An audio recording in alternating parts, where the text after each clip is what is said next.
السلام عليكم ورحمة الله وبركاته. إن الحمد لله نحمده ونستعينه ونستغفره ونعوذ بالله من شرور أنفسنا ومن سيئات أعمالنا. من يهدي الله فلا مضل له ومن يضلل فلا هادي له. وأشهد أن لا إله إلا الله وأشهد أن محمدا عبده ورسوله أما بعد. قال رب اشرح لي صدري ويسر لي أمري واحلل عقدة من لساني يفقهوا قولي. அல்லாஹ்வின் மாபெரும் கிருபையினால் ரமலான் மாதத்துடைய 9வது பிறையில் நாம் எல்லாம் ஒன்று கொண்டிருக்கிறோம். தொடர்ச்சியாக 4 தினங்களாக நபித்தோழர்கள் வாழ்வினிலே என்ற தலைப்பின் கீழ் ஒவ்வொரு நாளும் ஒவ்வொரு நபித்தோழர்களுடைய வாழ்க்கையில் நடந்த சில முக்கிய நிகழ்வுகளை நாம் அறிந்து கொண்டு இருக்கிறோம். அதன் தொடர்ச்சியாக இன்றைய தினம் ஹாலித் பின் வலீத் ரலியல்லாஹு அன்ஹு அவர்களுடைய வாழ்க்கை வரலாற்றில் நடந்த சில முக்கிய நிகழ்வுகளை நாம் பார்க்கவிருக்கிறோம். கண்ணியத்திற்குரிய இல்லாமல் அல்லாஹுவின் அடியார்களே, சகோதர சகோதரிகளே, அல்லாஹுவின் தூதர் தன்னை இறை தூதராக மக்களுக்கு மத்தியில் சொன்ன பிறகு ஏராளமான எதிர்ப்புகள் நபிகளாரை நோக்கி வந்தது. அந்த எதிர்ப்புகள் வரும் பொழுது அல்லாஹுவின் தூதர் இறைவனுடைய உதவியை கொண்டு அந்த எதிர்ப்புகளை சந்தித்தார்கள். நபிகளாரை ஏற்றுக்கொண்ட சில நம்பிக்கை கொண்ட மக்கள், சஹாபாக்கள், நபி தோழர்கள் இந்த இஸ்லாத்தை ஏற்றுக்கொண்டதற்காக ஏராளமான சித்திரவதைகளையும் துன்பங்களையும் அனுபவித்தார்கள்.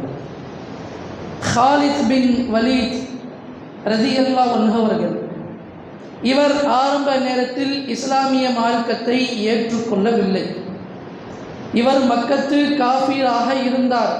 இன்னும் சொல்ல போனால் இஸ்லாமியர்களை கடுமையான வேதனை செய்தவர்களுடைய பட்டியல் இருந்துச்சுல. மக்கத்து குறைஷிகள் சில பேர் இருந்தாங்க.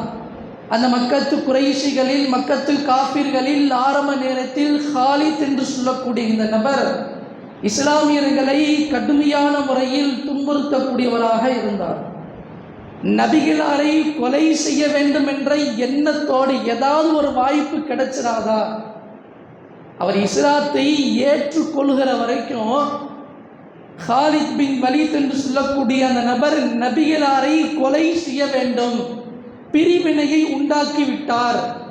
ஒன்றாக பழகியவர், நண்பராக இருந்தவர், உறவுகளாக இருந்தவர், இதோ இந்த முஹம்மது புதிதாக மார்க்கத்தை சொல்லி பிரிவை ஏற்படுத்தி விட்டார் என்பதற்காக நபிகளாரை கொல்ல வேண்டும் என்று துடியாக துடித்தார்.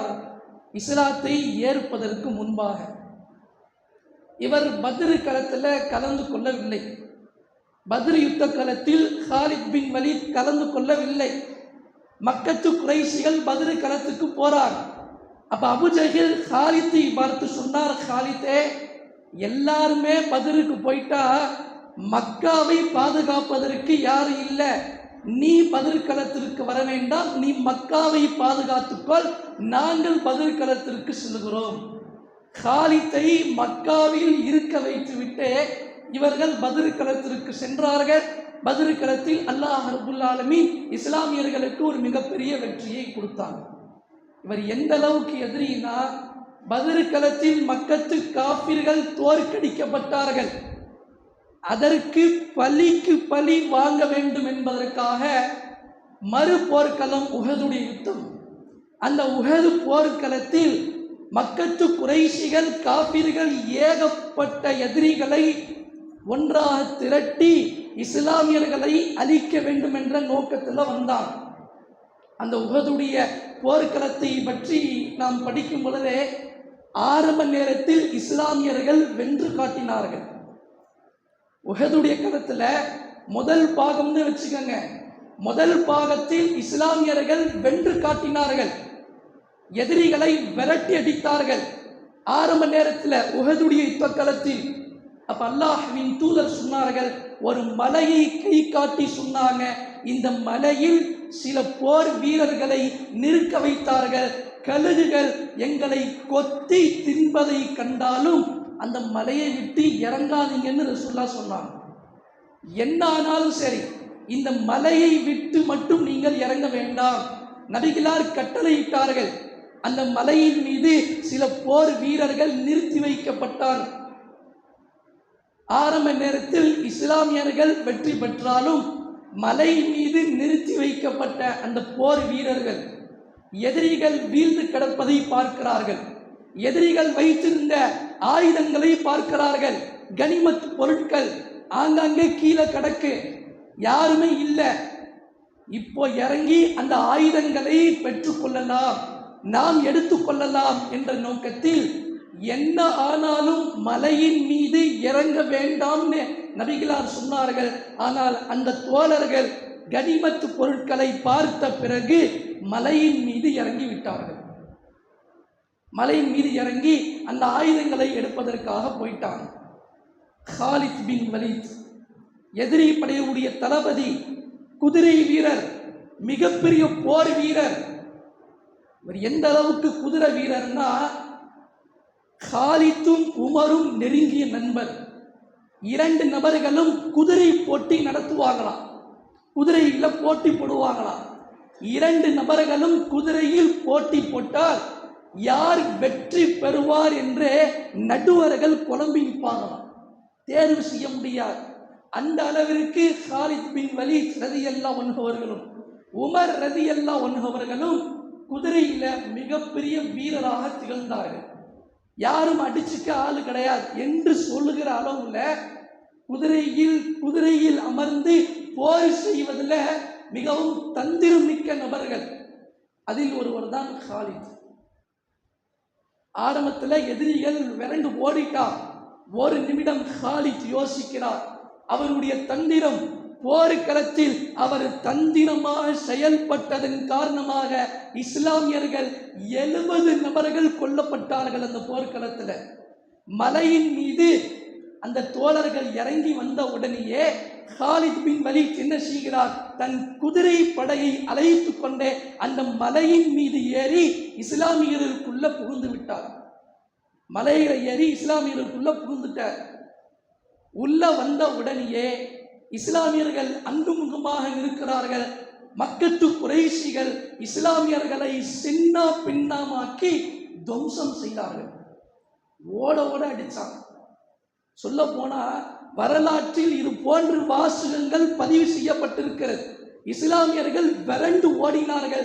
காஃபிர்கள் அடிக்கப்பட்ட அந்த அடியில காலித் என்று சொல்லக்கூடிய அந்த நபர் ஆரம்ப நேரத்தில் இப்பேற்பட்ட இஸ்லாத்திற்கு எதிரியாக இருந்தவர். ஹுதைபியா உடன்படிக்கை ரசூலுல்லாஹ் வராங்க, மக்காவுக்கு வரணும்னு. அல்லாஹ்வின் தூதரும் நபி தோழர்களும் மக்காவிற்குள் நுழைந்து விடக்கூடாது என்பதற்காக படைகளை திரட்டி வைத்து நடுவில் இருக்கிறார், உள்ள வரக்கூடாது. அல்லாஹ்வின் தூதர் நபி தோழர்களை அழைத்து கொண்டே காலித்திடத்தில் சென்றால் போர் கண்டிப்பா ஏற்பட்டுரும். காலித்து நடுவுல வாள் ஏந்திட்டு நிற்கிறார். எதிரிகளை அழைத்து கொண்டே ஒரு பக்கம் இஸ்லாமியர்களை அழைச்சிக்கிட்டு ரசூலுல்லாஹ் வராங்க. நேரடியாக சென்றால் கண்டிப்பாக போர் நடைபெறும். அல்லாஹ்வின் தூதர் என்ன செஞ்சாங்கன்னா, வேறு வழியை தேர்வு செய்தார்கள். வேறு வழியை தேர்வு செய்து ஹுதைபியா உடன்படிக்கைக்கு சென்றலாம், அந்த இடத்துக்கு போயிடலாம். வேறு வழியாக தேர்வு செய்யும் போதும் கூட காலித் விடவில்லை. மக்காவிற்குள் உள்ள விடக்கூடாது என்ற நோக்கத்தில் எப்படியாவது பின்தொடர்ந்து இவர்களை ஏதாவது செஞ்சிருந்துங்கிற நோக்கத்தில் குறியாக இருந்தார். அல்லாஹ்வின் தூதர் நபி தோழர்களும் தொழுகையை நிலைநாட்டி கொண்டிருக்கிறார்கள். காலித் மலையின் மீது பார்க்கிறார். தொழுகையில ருக்கு சஜிதா செய்கிறாங்க. காலித் எண்ணுகிறார், அடுத்த தடவை இவர்கள் ருக்கு சஜிதா செய்ய போனால் உடனே உள்ள புகுந்த அவர்களை வெட்டி விடலாம். காலித் யோசிக்கிறார், எப்படி எதிரியா இருந்தார்னு பாருங்க. ஆனால் அடுத்த நேர தொழுகையில் அல்லாஹ் ரப்புல் ஆலமீன் சட்டங்களை இறக்குகிறான். அச்ச நேர தொழுகை. அச்ச நேர தொழுகையில் அல்லாஹ் ரப்புல் ஆலமீன் அல்லாஹ்வின் தூதருக்கு வஹி இறக்குகிறான்.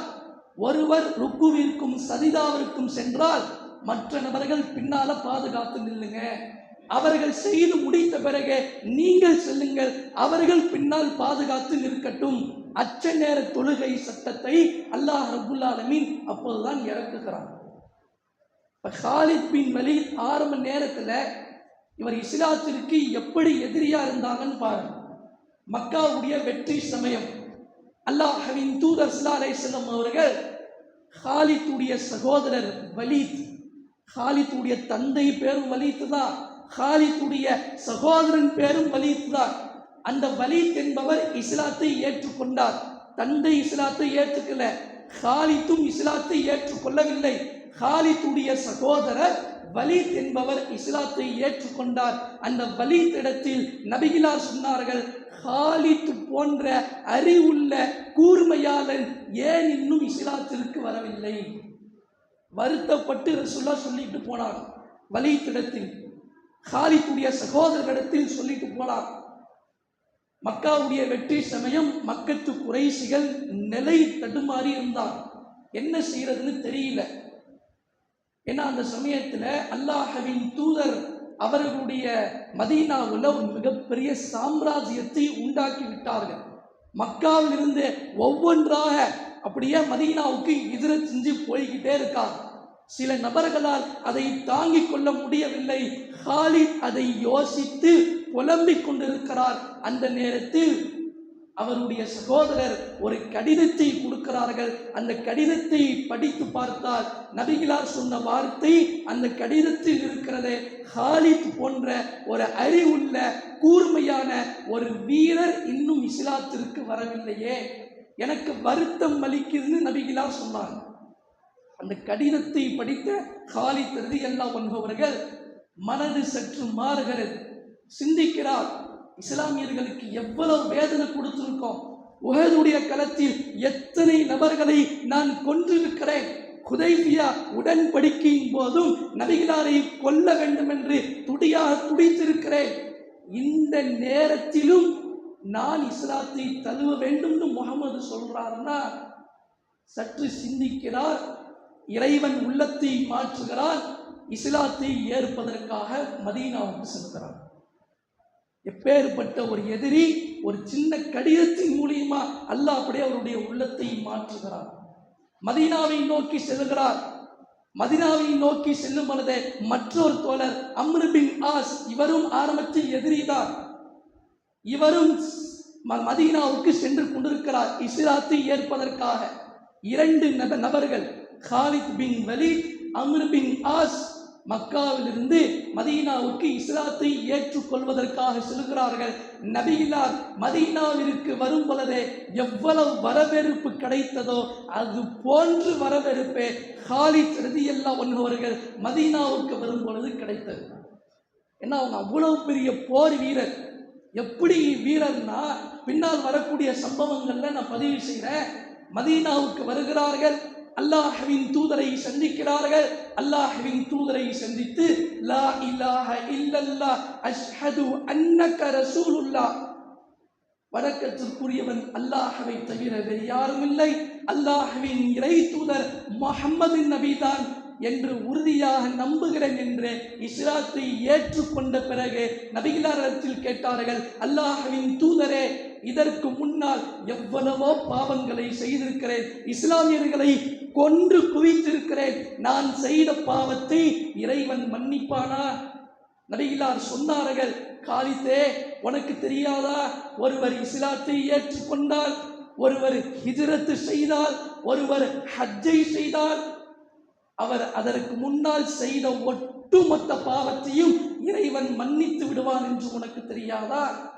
நீ இஸ்லாத்திற்கு முன்னால் எவ்வளவு தவறுகள் செய்திருந்தாலும் அந்த தவறை இறைவன் மன்னித்து விடுவான்.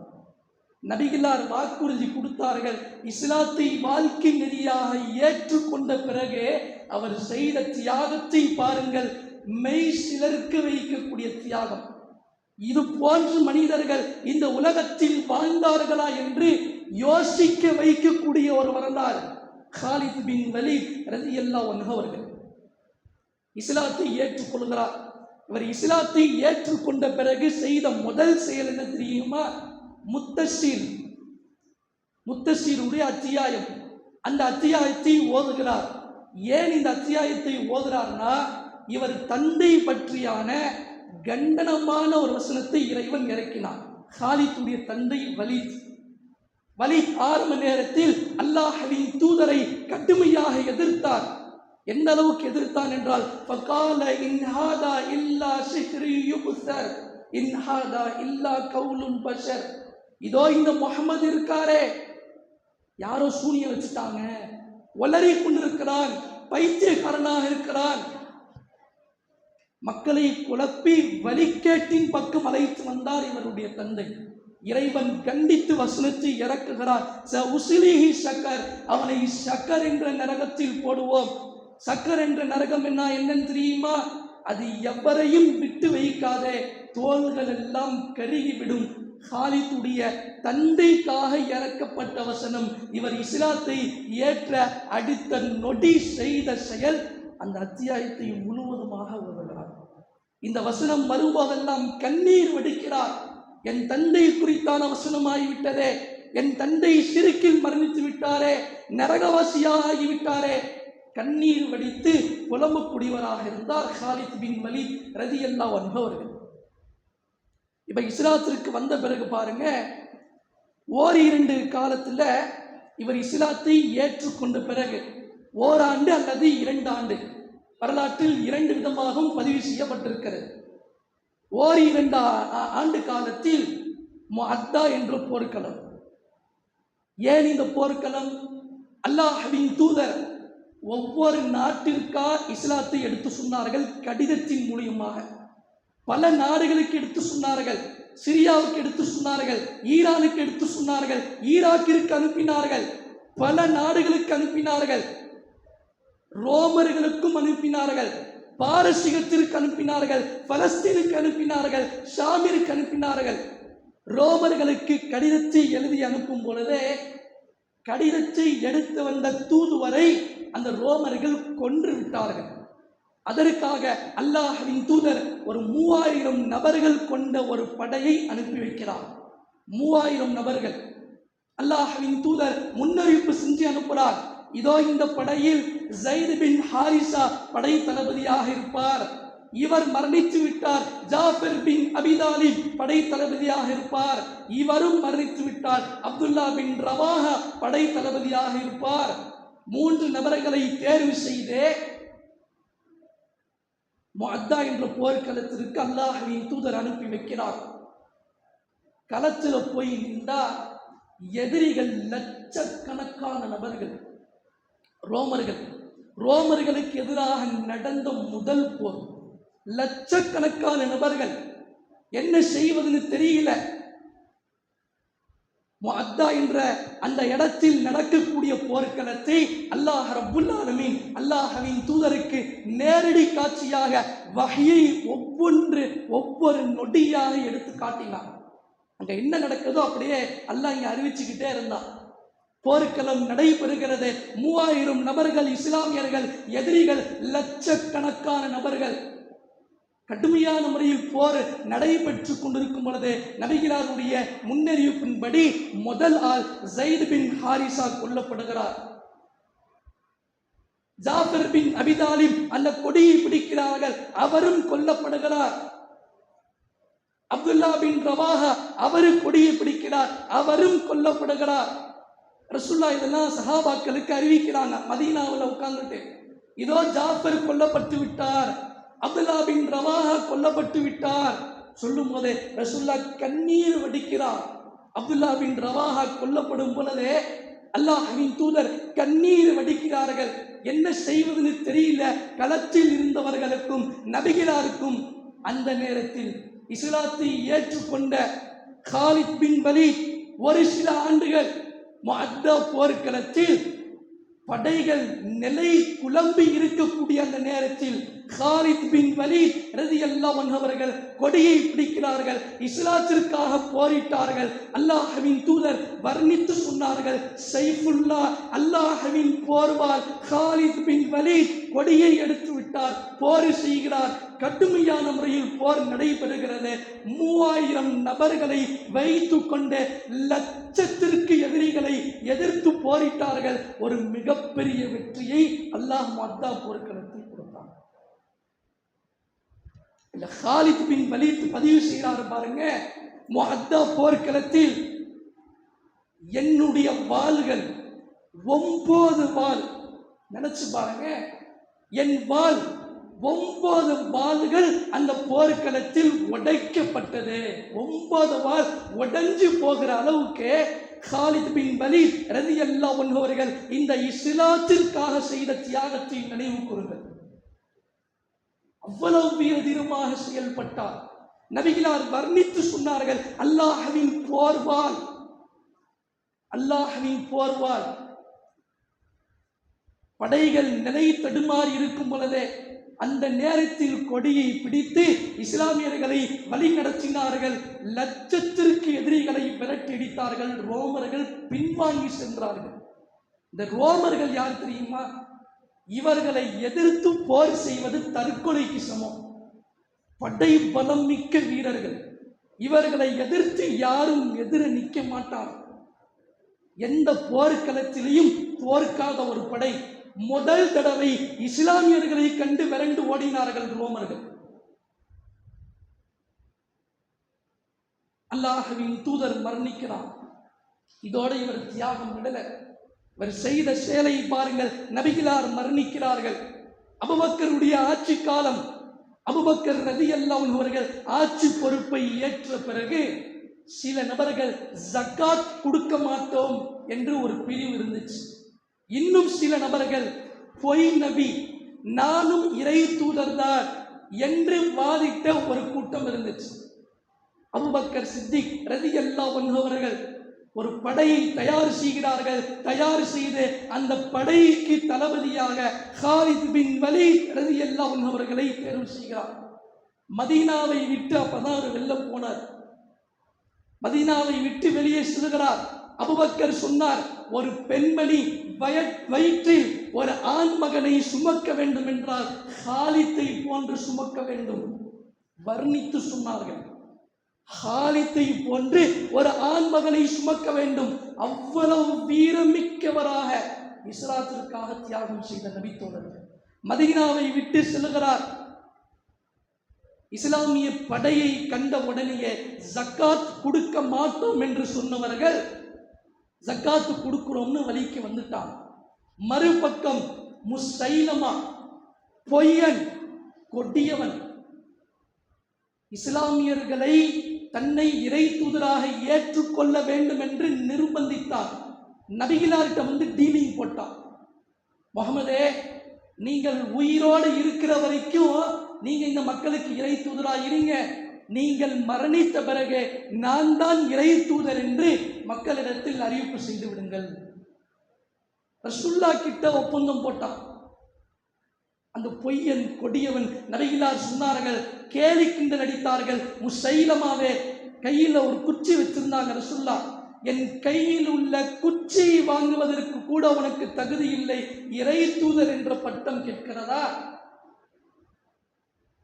அல்லாஹ்வின் தூதர் கேலி கிண்டல் அடிச்சிடறார்.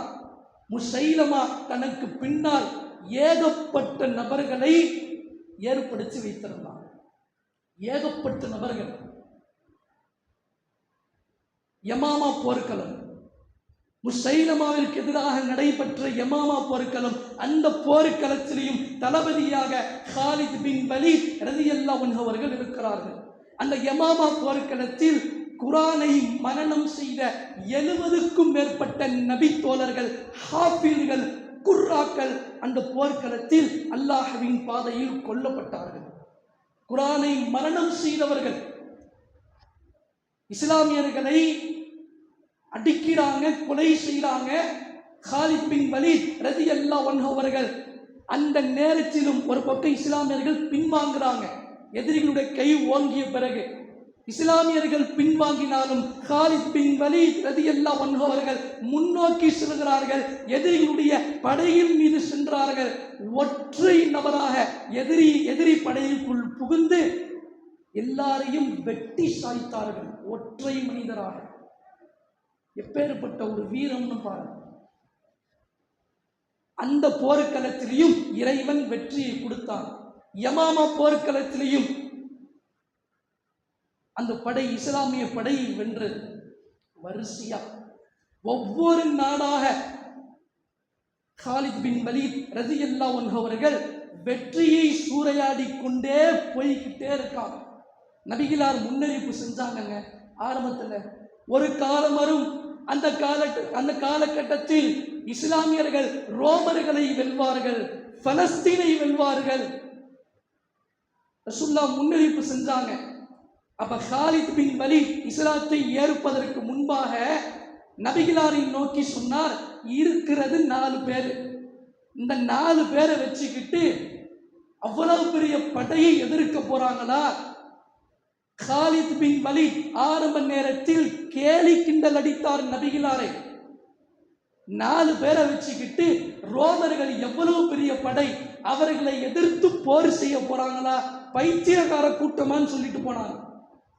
யாரை கண்டு காலித் பின் வலீத் ஆரம்ப நேரத்தில் கேலியாக கிண்டலாக பேசினாரோ அவரை வைத்துதான் ரோமர்களை, பலஸ்தீனை இறைவன் வெற்றிக்கு உள்ளாக்கினார். மஸ்ஜிதுல் அக்ஸா 3வது புனித ஸ்தலம்.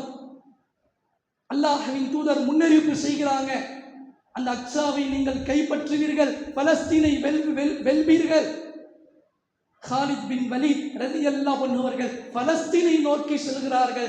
யர்முக் என்ற போர்க்களம் வரலாற்றை ஒரு மிகப்பெரிய மாற்றத்தை அடைந்த ஒரு போர்க்களம்.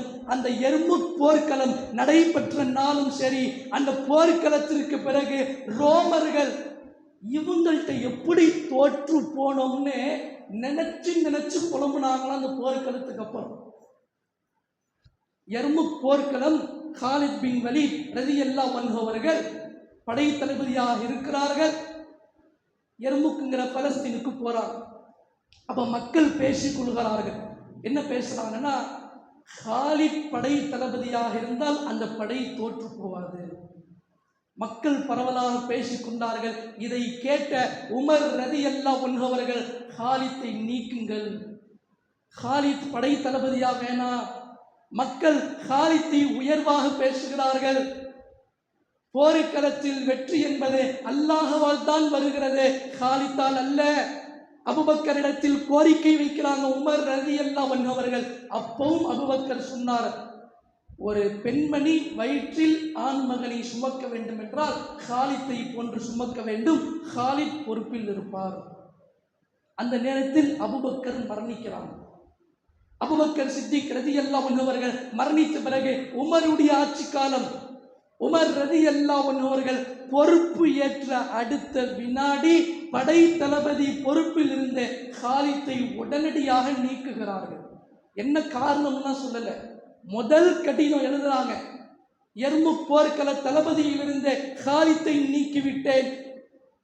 அந்த போர்க்களத்தில் படை தளபதியாக இந்த உம்மத்தின் நம்பிக்கையாளர் அபு உபைத் இருப்பார்.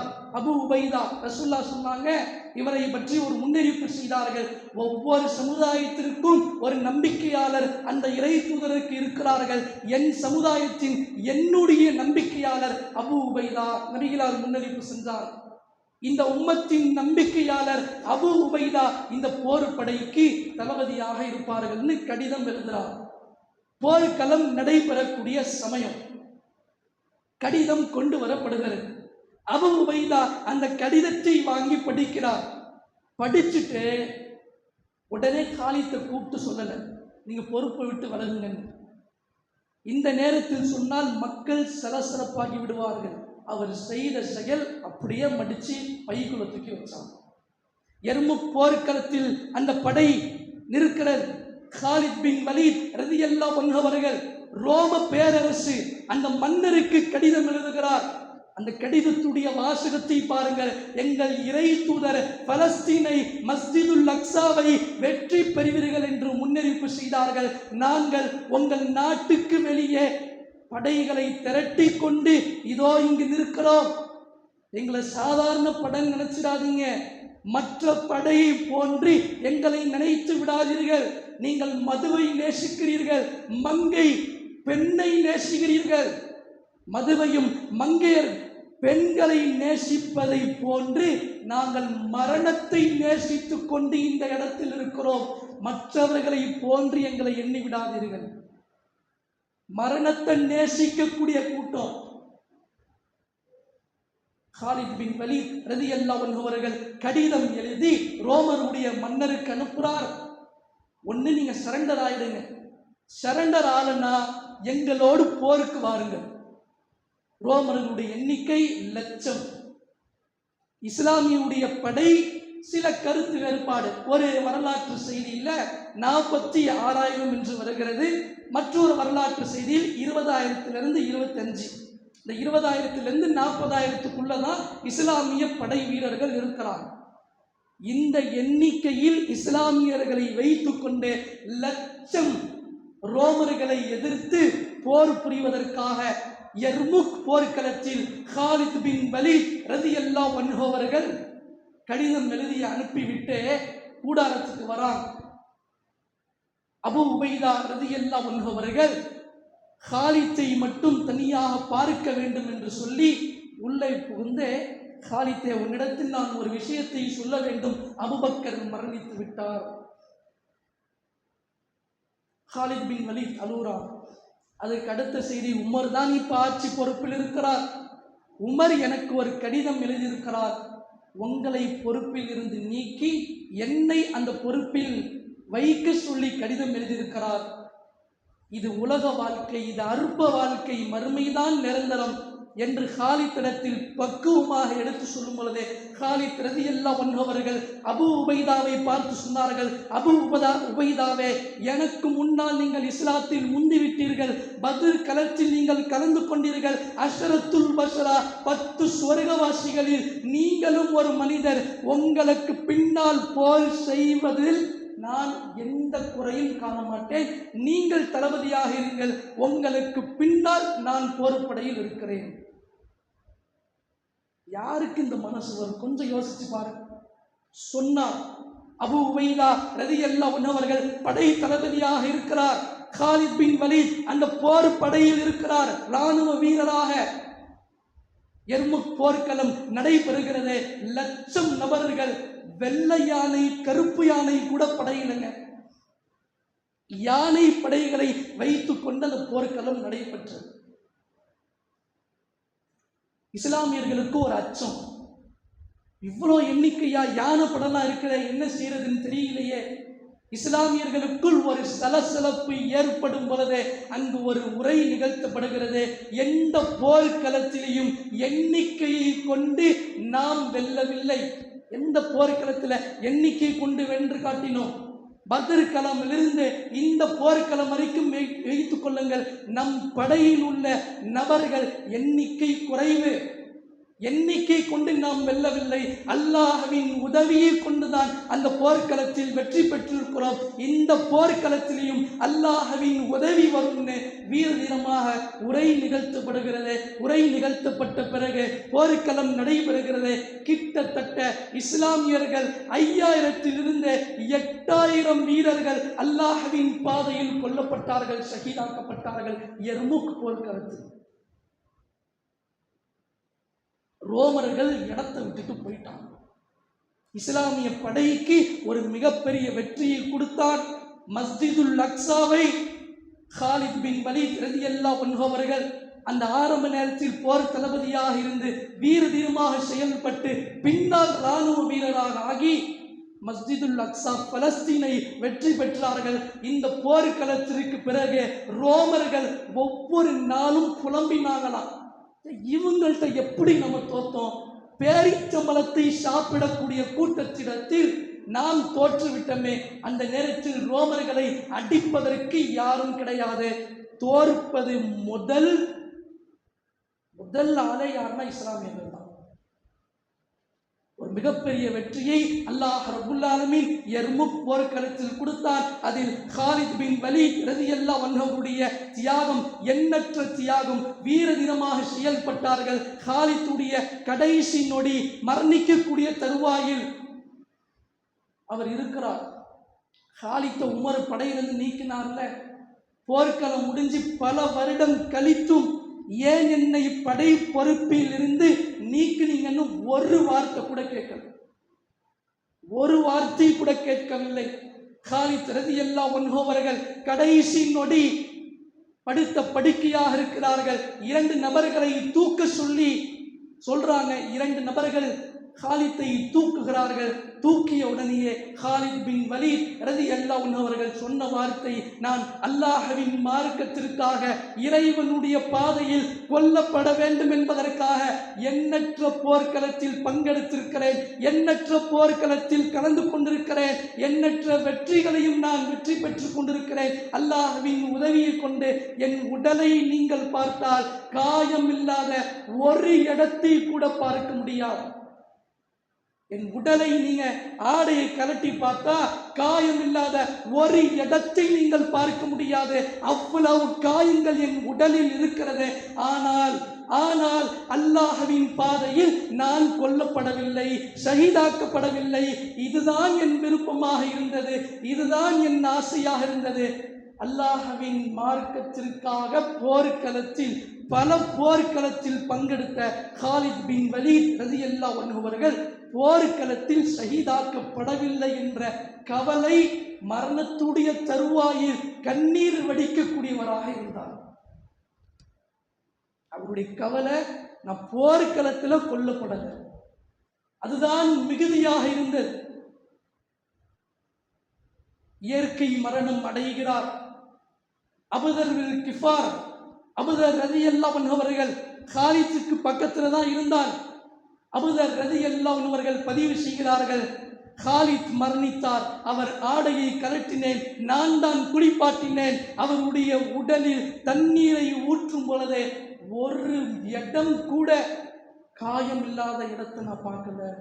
உடல் முழுக்க வெட்டுப்பட்ட இடம்தான் அதிகமாக இருந்தது. அதோடு அவர் மரணத்தை தழுவினார். நான் தான் குளிப்பாட்டினேன், கஃனிட்டேன் என்ற செய்தியை கூட அபூதர் ரலியல்லாஹு அன்ஹு அவர்கள் பதிவு செய்கிறார்கள். காலித் பின் வலீத் ரலியல்லாஹு அன்ஹு அவர்கள் இன்றைக்கு பல ஊர்கள் இஸ்லாமிய மார்க்கத்தை பின்பற்றி கொண்டிருக்கிறார்கள். அந்த மண்ணில் இஸ்லாமிய மார்க்கம் சென்றதற்கான மிகவும் முக்கிய காரணம் இறைவனுடைய நாட்டம், இறைவனுடைய உதவியால் காலித் ரலியல்லாஹு அன்ஹு அவர்கள் மூலியமாக கொண்டு போய் சேர்த்தார். நேரத்தில் இவர் போர்க்களம் அல்லாஹ்வின் பாதையில் சென்றார். அனைத்து நபர்களும் முஸ்லிம் மண்ணாக மாற்றினார், அல்லாஹ்வின் உதவியை கொண்டு மாற்றினார். இப்பேற்பட்ட ஒரு தியாக வரலாறுன்னு பாருங்க. அல்லாஹ்வின் மார்க்கத்திற்காக செய்த தியாகம், அல்லாஹ்வின் மார்க்கத்திற்காக எப்பேற்பட்ட ஒரு வீரராக திகழ்ந்திருக்கிறார். அவர் கடைசியில் கவலைப்பட்டது, நான் போர்க்களத்தில் மரணிக்கவில்லை, ஷஹீதாக்கப்படவில்லை.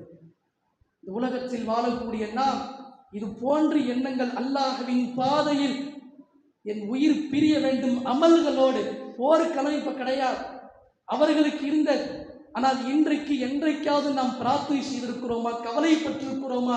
தொழுகையாளியாக, வணக்கசாலியாக, அமல்கள் மூலியமாக நான் மரணத்தை தழுவ வேண்டும் என்ற ஆசையில் கவலைப்படக்கூடியவராக, பிரார்த்தனை செய்யக்கூடியவராக நம்மில் எத்தனை பேர் இருக்கிறோம்? இதை உள்ளத்தில் ஆழமாக பதிய வைத்துக் கொண்டு காலித் ரலியல்லாஹு அன்ஹு அவர்கள் எப்படி வாழ்ந்தார்களோ, அல்லாஹ்வின் மார்க்கத்திற்காக போர்க்களத்தில் தியாகம் செய்வதற்கு எப்படி முன்வந்தார்களோ, அது போன்று நம்மால் இயன்றதை அல்லாஹ்வின் பாதையில் தியாகம் செய்வதற்கு முன்வருவோம். இதன் மூலியமாக நாளை மறுமையில் வெற்றி பெறக்கூடிய வாய்ப்பை அல்லாஹ் தருவார். இன்ஷா அல்லாஹ் நாளை தினம் வேறொரு நபித்தோழருடைய வாழ்க்கை வரலாற்று சம்பவத்தை பார்ப்போம் என்று கூறி என் உரை நிறைவு செய்கிறேன். வாஹிர் தவானா அல்ஹம்துலில்லாஹி ரப்பில் ஆலமீன்.